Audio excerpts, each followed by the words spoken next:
volume, channel up and down, source. I can go here to select my device. So if I want to control my set-top box or my TV box, I can do that as well. And I can add additional equipment or even set up different rooms. If I want to control different rooms with this remote app, I certainly could do that as well. They do not include the Watch On app, which has a few additional features, but again, that is under Galaxy Essentials. So if you want to install that, you can. Now, the great thing about that remote control app is that it puts this permanent widget on your lock screen. So you have quick access to it, so you can change your channel, change the volume, turn the TV on and off, same with the set-top box. Now, next up is Kids Mode, which is sort of a launcher that replaces the TouchWiz launcher when you launch it. Now, this is here mostly to prevent kids from accidentally deleting things or having access to things you don't want them to have access to. So it's kind of like a sandbox that's behind a passcode. So they can't get out of this without knowing the passcode. In fact, it's geared toward these child-friendly apps for drawing, playing music, playing videos, that sort of thing. All of that is in here. And if you want to get out of here, you have to tap this little island down here and tap in your passcode. And that takes you back to your TouchWiz launcher.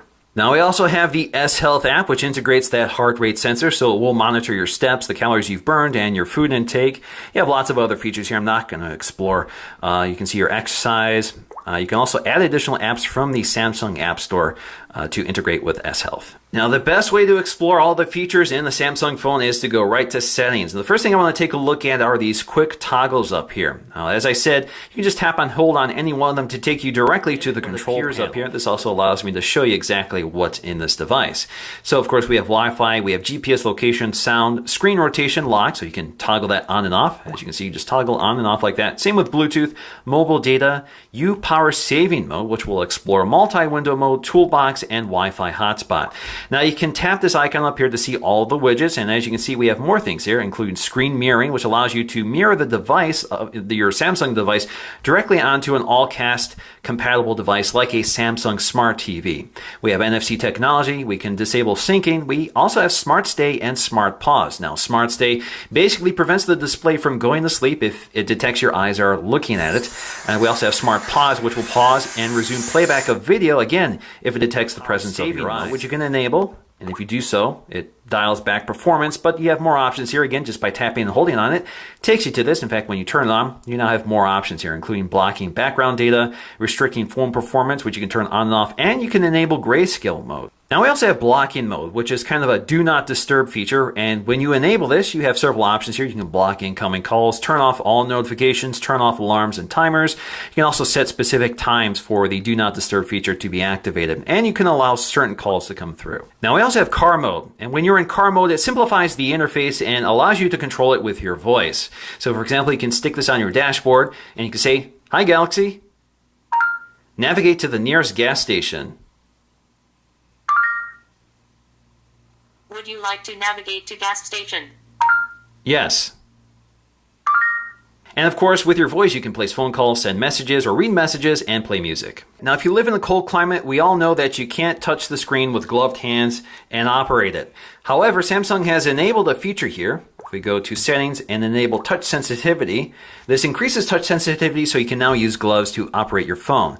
It's not perfect, so for example, these gloves are still a little too thick to operate it, but I can operate it by touching a little harder. Now, once I disable this feature, no matter how hard I press, I can no longer operate the screen. Now, another new feature here is Toolbox, which brings up this little icon that floats on top of the screen. It stays on screen no matter what you're doing, but it does fade as it kind of times out. But the idea here is when you tap on it, you get quick access to popular apps or apps you tend to use the most. But you can edit this. So for example, let's see if we want to launch the camera app. There we go, launches the camera app. And of course, when you're using the toolbox mode with the camera app, it does disappear. But when you press the home button, you'll see it again.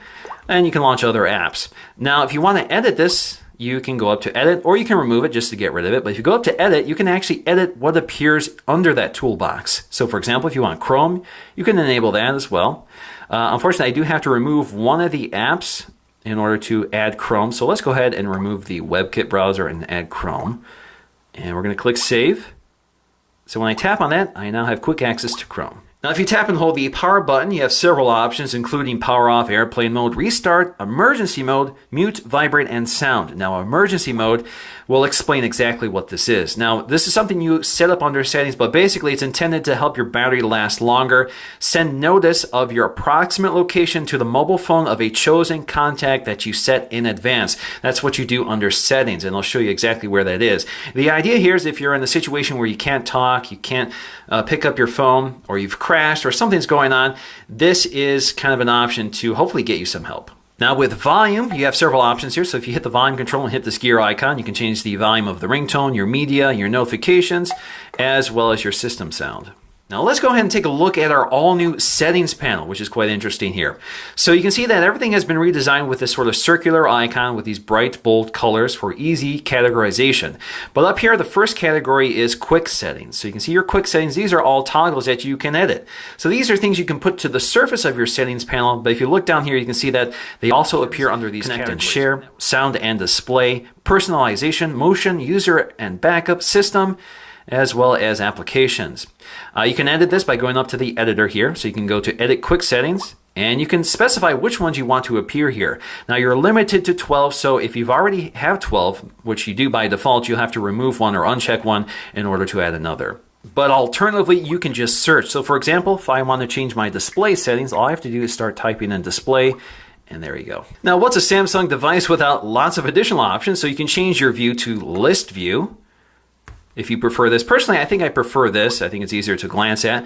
You also have the tab view, which we're more familiar with, connections, devices, etc. You still get those new icons. Now let's look through some of our settings. Now, as I said, the quick settings are actually redundancies. They appear down here below. They're just kind of put here for quick access. You don't have to scroll through here. So we have our network connections, which includes Wi-Fi, Bluetooth tethering, and Wi-Fi hotspot. Our location, data usage, airplane mode, as well as more networks. That's where you can set up your APNs. You can also go up here to see one of the other new features here, which is Smart Network Switch, which I have enabled.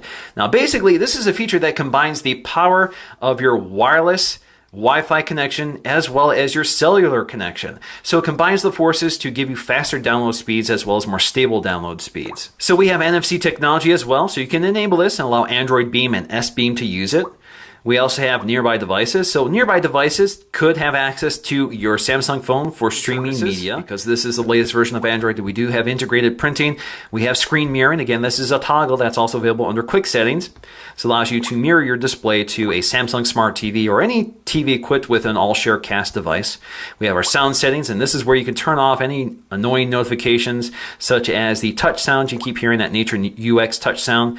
So as you can see, when I turn that off, you no longer get that blooping sound. When I enable it, you do get the blooping sound. So if you don't like that, there you go. That's where you can change it. You can also change your ringtones, your vibration settings, notifications, etc., etc. So there's lots of options here. You also have your display, which includes Adapt Display. So if we go to Adapt Display, where is that? Screen mode here.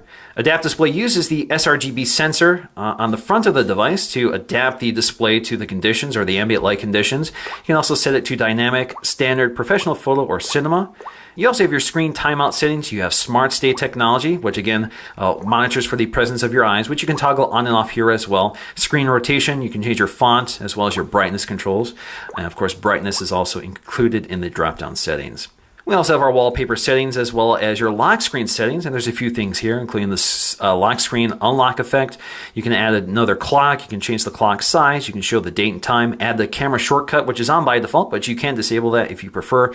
Owner information, you can change the unlock effect. The one they're using by default is the popping colors effect, but you can use some of the other older Samsung effects as well. We